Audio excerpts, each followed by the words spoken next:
So, hello guys. Merong nag-PM sa akin na nagtatanong kung mahirap ba daw pasukin ang Canada.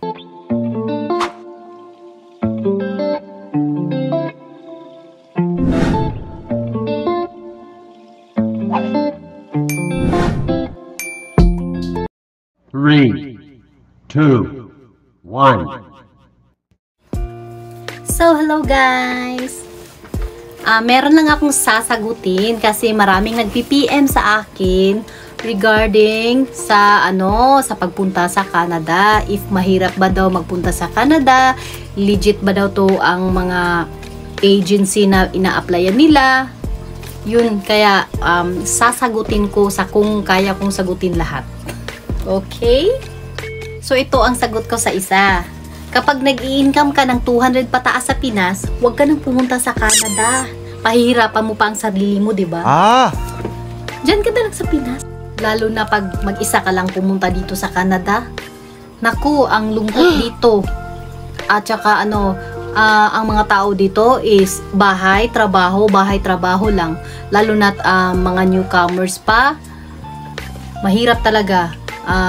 Need mo pa na ng sasakyan kasi medyo malayo yung workplace mo sa bahay mo, lalo na winter. Hindi naman pwede palakad-lakad ka lang dyan. So need ka ng sasakyan, bahay, kahit na mag-rent ka. Kaya mahirap talaga, lalo na newcomers ka pa dito. Need mo pang mag-adjust, marami kang i-adjust, lalo na sa weather, lalo na pag winter na. Pero nakadepende pa rin yun. Nakadepende pa rin yung ating swerte-swerte lang sa buhay. Pero kami dito, hindi kami nanghihinayang na nakapunta dito kasi hindi kami sanay sa magarang buhay doon. Kaya pagpunta namin dito, yung pera na nakukuha namin is kontento kami. Ang sabi ko lang is yung para sa mga hindi sanay sa hirap, wag nang pumunta dito siguro. Pero kung magbakasyon lang, okay. Okay yun. Magbakasyon sila. Pero pag dito na maninirahan, marami pa silang pagdadaanan. Tapos, lalo na't hindi sanay sa hirap, marami pang mga pagsubok at mga struggle sa buhay ang i-adjust. Ang nagustuhan lang namin dito is nauna yung mga asawa naming nakapunta dito, tapos yung employer nila is swerte talaga sila dahil mabait. Yung employer nila is sila yung nag-provide ng LIMIA para sa kanila, tapos kaya ayun, nung nakapunta sila dito, ilang years yun, 2-3 years ganun, na PR sila. Tapos yun, kinuha na kami kaming mga asawa tsaka anak, kaya nakapunta agad kami dito. At yun, hindi pwede magpa-relax-relax dito, kaya dapat ang dalawa ay magtatrabaho dahil marami tayong mga billings, mga jay, mga rent sa bahay, tubig, kuryente, tapos internet, tapos yung mga credit cards at saka mga luho mo. Pero dito yung mga luho mo mabibili mo kung gusto mo talaga. Kung gusto mong bilhin, mabibili mo. Meron nga akong basher dito na nagsasabi na maraming utang yan, maraming credit card yan. Hoy, Jai, kahit ilang credit card pa ang gusto mo i-apply, ma-apply mo. Kahit anong cellphone, gadgets, sasakyan na gusto mo, mga latest, pwede mo utangin yan dito, Day. Oo, sa totoo lang. Pero ako, nag-iisip kami ng asawa ko, lalo na sasakyan. Pwede kang bibili or uutang, ng sasakyan na magara na latest. Pwede yun. Pwede. Maraming ino-offer dito. Kami na lang ang hindi. Kami ang ayaw kasi gusto naming makasave. Kasi, naman kung kukuha tayo ng magarang sasakyan? Sasakit ang ulo natin sa monthly na bayarin. Tsaka yung ang insurance dito is monthly babayaran. Monthly, hindi katulad sa ibang bansa na. Kaya yun, ito ang sagot ko. Hindi kami bibili ng mga magagarang sasakyan na sakit lang ang ulo namin sa monthly na babayaran. Naman yun? Lang yun sa mga mata ng tao, diba? Na magara yung sasakyan mo. Ang monthly doon, naku! Kaya ang style namin ng asawa ko is bumili kami ng second hand na sasakyan. Kahit na pangit yun, sinabihan pa nga kami na porlon daw yung sasakyan namin. Ano ngayon? Tutulungan nyo ba kami sa pagbayad ng sasakyan? Ikukuha kami ng magarang sasakyan, tutulungan nyo kami? Ha? Hindi, di ba? As long as magagamit namin, masasakyan namin, everyday kung saan kami pupunta sa work namin at ano ang gusto naming ikarga dun, madadala namin kahit saan-saan. Di wala kaming problema. Meron din naman public na bus dito. Bibili ka lang ng ticket, tapos good for 1 month na yun, parang $40 yun. Kaya yun, magagamit mo yun everyday kung saan ka mag-work, pero kaso dapat maaga kang gumising kasi maghihintay ka sa bus. Unlike sa kung meron kang sasakyan, may 15 to 20 minutes kang mag-prepare bago ka umalis sa bahay.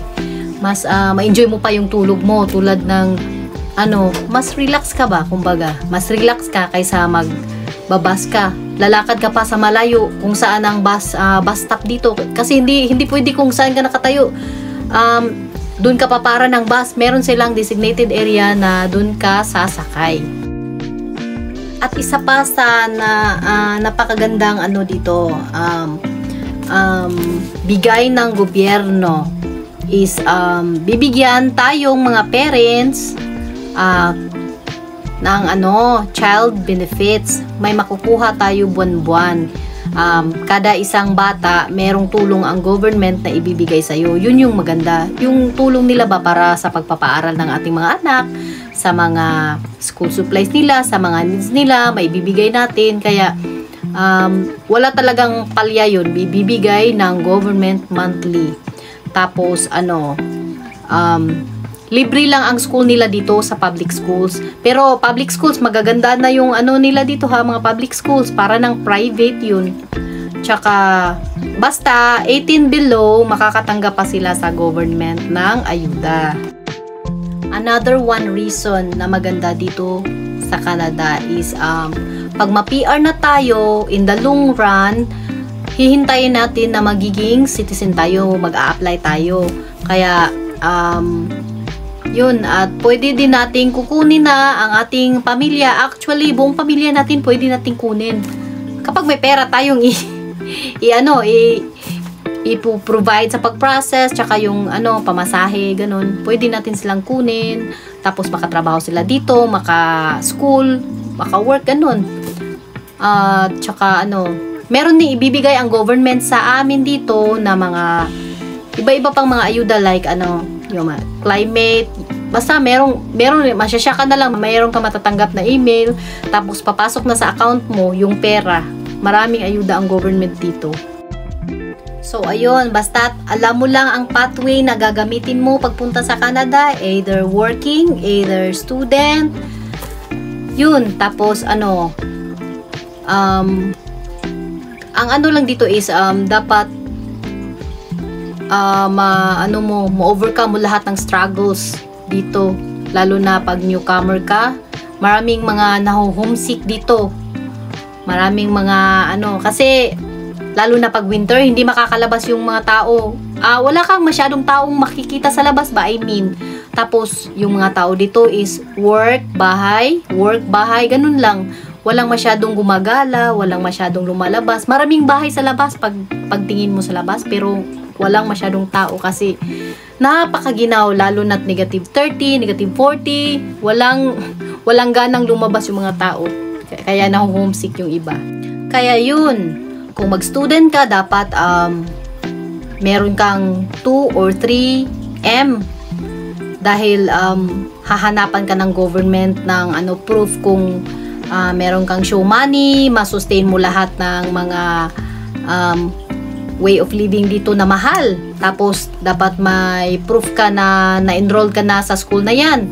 So need ka ng malaking money pag student ka. Pero pag pag working, dapat may may employer ka na may merong limiya magpo-provide. Yun yung mahirap hanapin. Tapos pag hahanap ka ng mga agency, mga ganyan, hirap hanapin kapag legit. So good luck na lang at nasa sayo na yun kung i-risk mo o hindi. Yun lang, hope nasagot ko yung iba. O, salamat!